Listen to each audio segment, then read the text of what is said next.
Alright then my friends, so everything's going pretty well. We have a store set up with some state, some getters and some actions. But at the minute, all of this data and state is only really ever being used on the front end. And if we make changes to the state and then refresh the page, those changes aren't persisted because this is the starting state by default every time we load the page. So when we create actions down here, it's just updating it locally in the application, this state. But typically, when you have a data-driven application, you'll probably store the data in maybe a database or something. And when you have actions, as well as updating the local state, you might make some kind of asynchronous request to a backend to update the data on the backend as well, so that when we refresh the page and first fetch the data is up to date and it's persisted when we make those changes. So I'm going to show you how we can create asynchronous actions in this lesson. The first thing we're going to do is we're going to create a JSON file, and that JSON file is kind of going to act as our database. And then all of the initial state, all of these initial tasks will be stored inside that JSON file.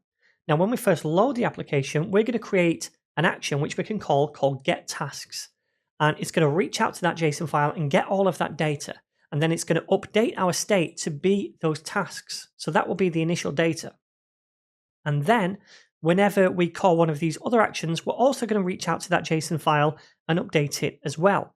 So that when we refresh the page, all of those changes are persisting.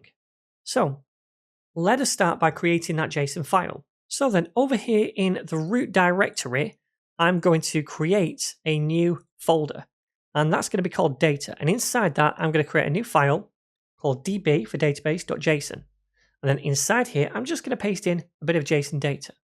So it's just an array. We have a tasks property, and inside that array, we have different task objects. And it's the same kind of setup as over here. We have an array of task objects, right? We have 4 of them though. So this is the JSON file. This is our initial data, if you like.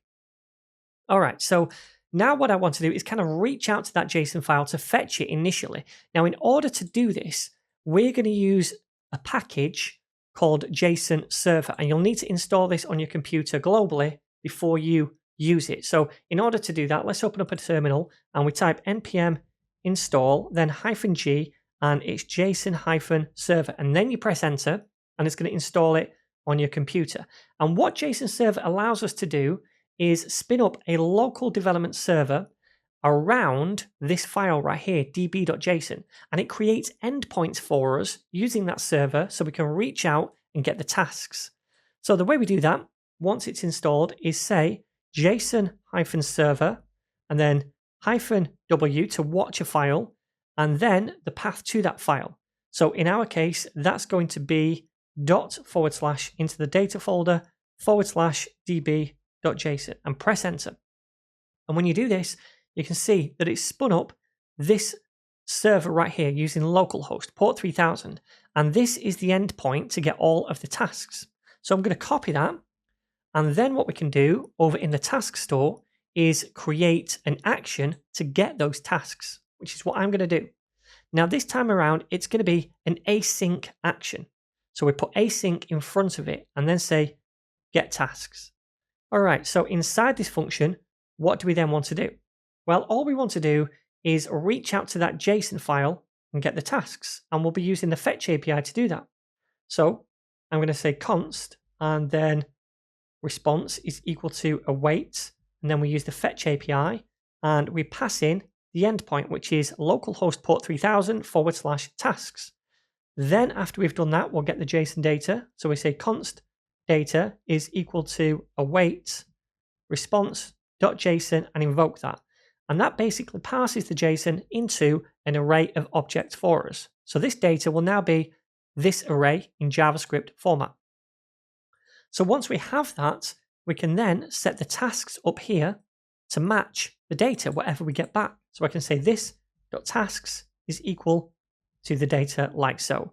And obviously, initially, this array is going to be empty. So when we first load the page, it's empty. Then at some point, we're going to call this action when we first load the page. It's going to fetch the tasks and then update the state to match those tasks. Does that make sense? Now, what I'm also going to do is create an isLoading property, and that is going to be false to begin with.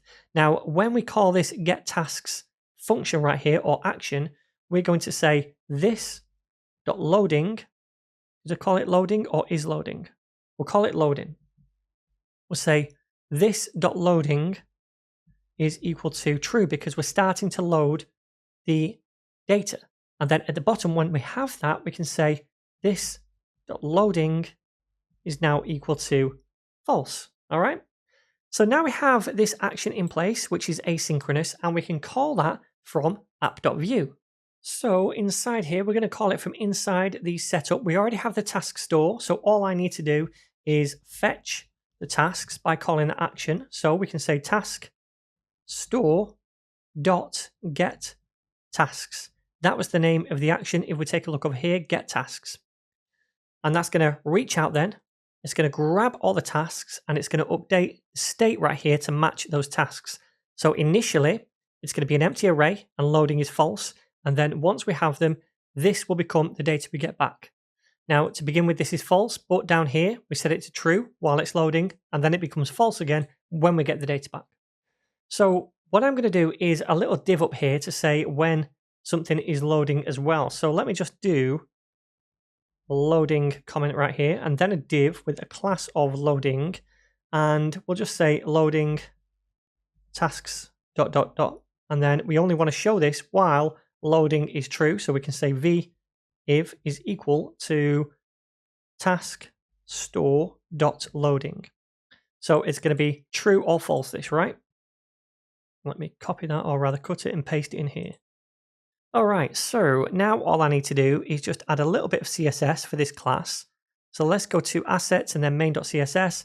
Now right at the bottom, I'm just going to add in this, oops, I'm going to copy it first of all from my repo, paste it in, and we can see now we have a max width, a border, a background, a color of gray, a bit of padding, text align center, and a margin top and bottom. So let me save this and preview. So now we can see initially those 4 tasks from that JSON file. And I'm going to hard refresh over here and notice over here for a second or a split second that loading message is going to pop up while it's fetching the data. So just watch over here, refresh, and you could see it just for a split second. It is there, I promise you. So this is working. We've now made that asynchronous action to fetch the data, but also what I'd like to do is make it so that if I make changes, we're performing asynchronous actions as well to update that JSON data so that when we refresh, those changes are persisted, because at the minute when we refresh, it's just fetching that initial data again. So let's make those other actions that we've already created asynchronous and update that JSON file. And we're going to do that in the very next lesson.